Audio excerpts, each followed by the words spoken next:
Joining us once again, such a pleasure to see Michael O'Neill as you get ready for it premiered, but it's going to re-premiere. Council of Dads back on NBC. What happened? The lapse there? Well, they're trying a little bit of a new model, I think, to be honest, Ross. It was as opposed to a premiere, it was sort of a sneak peek. So we followed, it was important to NBC that we followed the finale of This Is Us, and I'm really glad they did that. But I feel like tomorrow night is our actual launch. They'll re-air the pilot again at 9 p.m. Eastern time, and then the second episode will follow on the heels of that at 10 p.m. So we have a 2-hour night, and that feels like a launch to me. This is a show that I call a series with a lot of texture. Run down the premise of this series, Michael. Well, the premise is based on a book, as you know, Ross. Bruce Feiler had written a story of, he had identical twin girls, and about 2 years into their lives, he was diagnosed with a rare and really bad acting cancer. And as he went through a year of his treatment, and he got to a point where he wasn't sure he was going to make it, he called together his best friends, and he said, "If I'm not here, mentor my children." And I think that's universal for any parent. If your life is threatened and the thing you are most concerned about, will my children be okay? And so Scott, in our story, calls together his 3 best friends and says, if I don't make it, I want you to be here for them, and be here for them for the little things, not just the birthdays and the holidays, but be here for them in the common everyday pedestrian things that they're going to need a dad.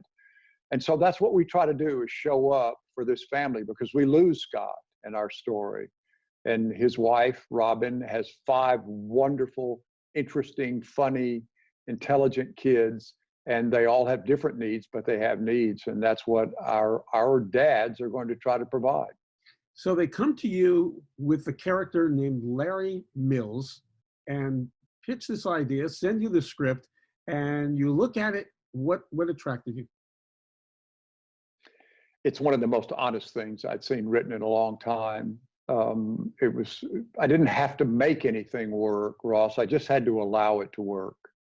I was deeply moved by the material, but not in a manipulated way, in a really organic way. I just found myself engaged and emotionally connected to it. I had been looking for a while for something that I felt was closer to my own compass, my own moral bearing. I played a lot of roles where I appear one thing and turn out I'm something else and do a lot of damage along the way.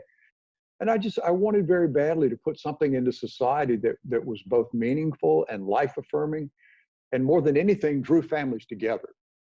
And I couldn't have seen it coming with a telescope, but I'm very, very, very grateful that I was able to be part of this. So what is Larry Mills like? What is this man like? Wonderfully flawed, old enough to, have the kindness of a grandfather and the toughness of a dad.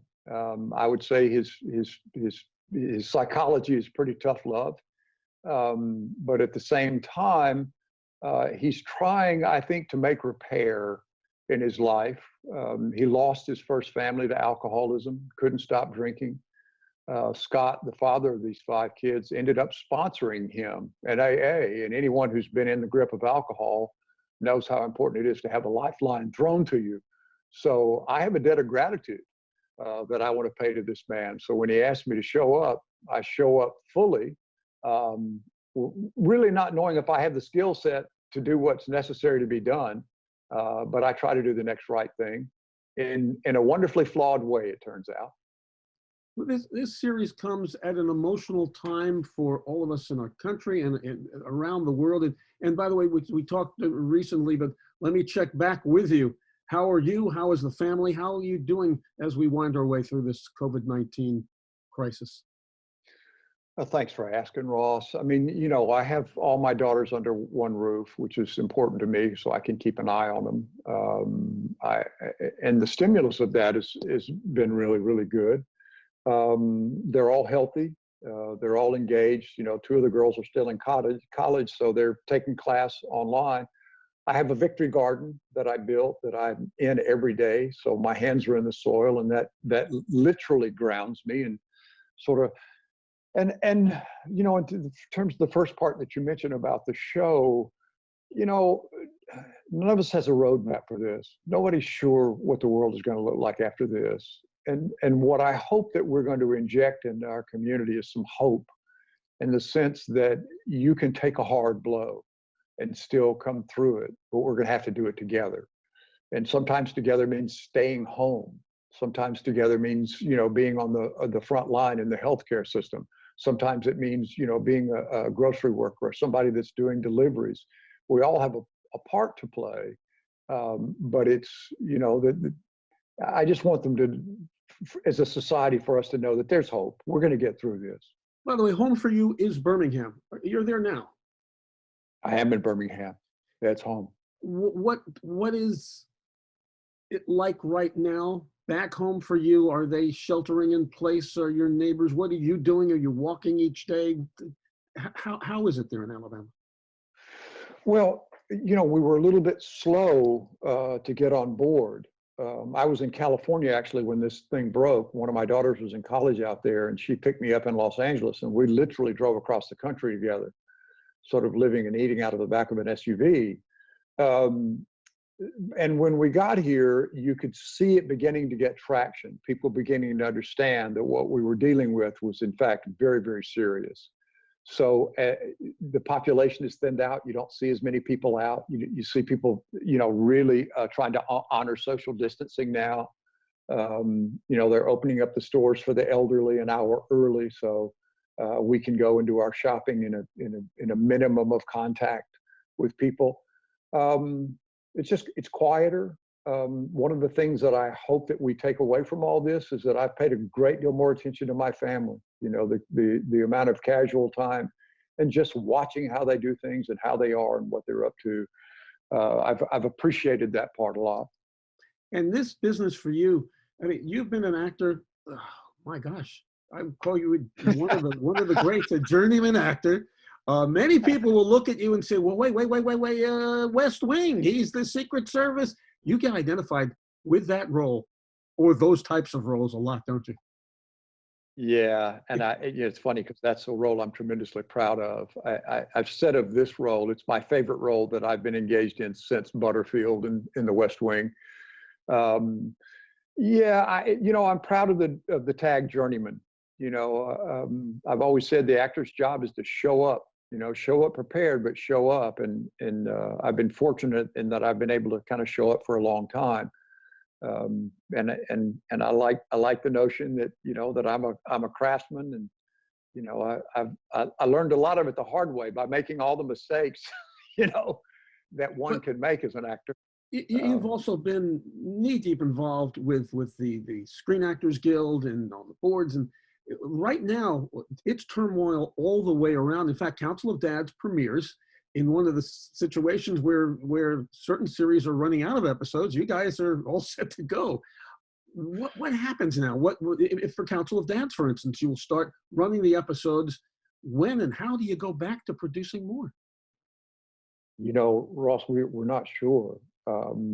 And there are a lot of meetings that are happening, even as you and I speak, between the studios and the networks and the different unions, to try to figure out, once this virus gives us an opportunity, how do we go back together and do this safely? I mean, obviously, crews can wear masks and gloves, but it's difficult for actors. I mean, what we do is intimate. And so they're literally trying to figure out workplace safety right now. So we don't know yet what it'll look like. We don't know when we'll have the opportunity to go back. I'm grateful that we have 10 episodes. You know, you may see them more than once. I just don't know what's going to happen in that regard. But as soon as they give us an opportunity, we'll go back to work. We got a lot more story to tell. And personally, what would make you feel comfortable? They say, "Okay, Michael, we're back. Come on back out here to Los Angeles, or wherever you're going to shoot, and we are doing the following for you and your colleagues." Well, antibody testing. You know, I think that's going to be important to figure out exposures, and you know, a film company is a couple of hundred people in close proximity, so you want everybody to have the opportunity to feel like, you know, they can move around the other people without being afraid of them. Right. And so I think testing is going to be really important. I know I keep trying to follow this thing about a vaccine, and I know that there's some very, very, very skilled labs that are working on this and scientists that are working on it at a feverish pace. So obviously, if we can get a vaccine out, that's going to help our circumstance tremendously. But in terms of, maybe the makeup trailer, we don't go to the makeup trailer. Maybe the makeup artist comes to our individual trailer, and then, the Teamsters radically clean it at the end of the day. Maybe I don't rent an apartment in Savannah. Maybe I stay in a quarantine in a hotel room, go from the hotel to set and back to the hotel. So obviously it's going to be different. It's going to be different for all of us. You're wearing the mask, you're getting out and going to the stores and doing that stuff? Oh yeah. I mean, I wear the mask to drive around in my car. I live by this mask, and I've got some really wonderful ones that friends have made, and I put them in the oven and bake them for, at 250 for 20 minutes to kill whatever exposure they've had in the course of the day. But yeah, I'm masked and gloved almost all the time. A couple other things. You get a chance right now. I'm old. What? I'm sorry. And with that in mind, you get a chance during these times to reflect on a lot. And one of the things you did, we talked about it recently, you got the chance to talk, to speak at the commencement for your daughter at Auburn. Run back on that and what that was like for you. I thought about that just recently, Ross, because it was an extraordinary opportunity for me. My oldest daughter graduated, and I'm an alumnus of that university. So she, and they invited me to speak at her graduation. And I think about the world that we were in then on December the 14th, as opposed to the world that we were in now. And I talk to those kids a lot about don't be afraid of making mistakes. You're going to hear a lot of no's, and some of them are going to be great no's because they'll force you to dig in and get better where you need to get better. They'll challenge you. They'll force you to go, well, you don't just get to say no. I'll show you. I'll do what I need to do. But it's a different world for them too. And I'm immensely proud of them, and I know that they're all just waiting at the gate for the gate to open so that they can get on with their lives and make contribution. But I'm hopeful. I'm just hopeful. A couple other questions, and that is, what are you hoping the viewers will come away with? They've seen an episode. Now they're going to see episodes each week. What are you hoping they will come away with when they see Council of Dads? I hope that they'll recognize at least a piece of themselves in it, Ross. I think a lot of what we're dealing with here is so elemental, it's so essential. How you keep your family together, how you move forward in the most challenging of times. How do you create a new normal when something has come and knocked the stuffing out of you? And also that our society, what family looks like now is a great deal bigger than it was when I was a kid. The photograph might have 4 people in it. Photograph might have 20 people in it now, and they look different than you look.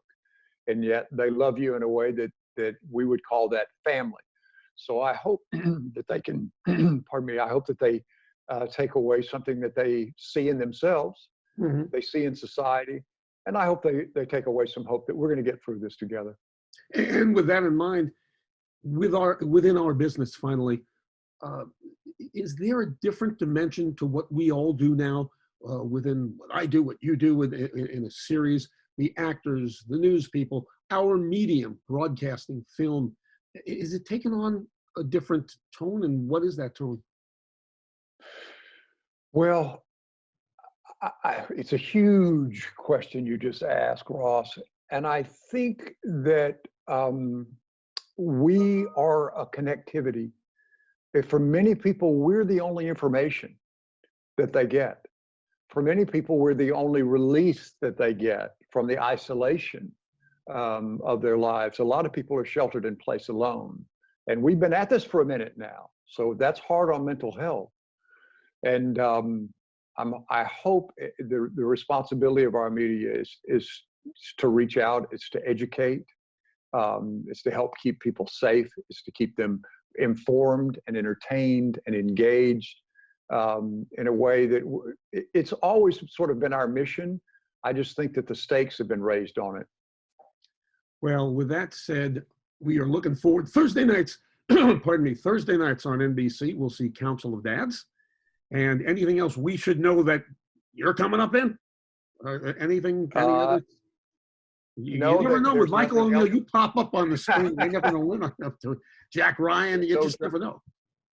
Yeah, this old journeyman actor has a few things in the cycle out there, Ross. But I am devoted and completely engaged by this show right now, and hopefully it will be my thrust for a long time to come. We look forward to it. Continued success. Michael, stay safe. We'll see you Thursday nights on NBC, Council of Dads. Michael O'Neill, always a pleasure. Look forward to talking to you soon again. Thanks so much, Ross. I appreciate being with you. See you soon.